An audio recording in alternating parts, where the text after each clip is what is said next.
Bacon. It makes dumb people smarter. It heals the sick and wounded while it makes veins even harder. It removes rust from a bumper as it brings about world peace. I've cooked it for my better friends, a cousin and a niece.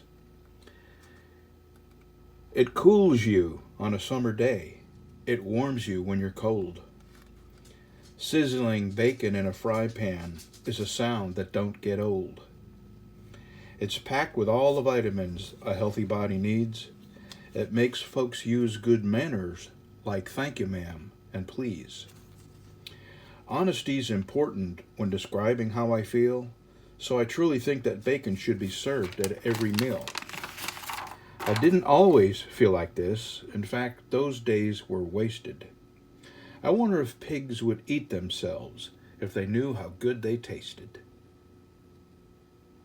Bacon.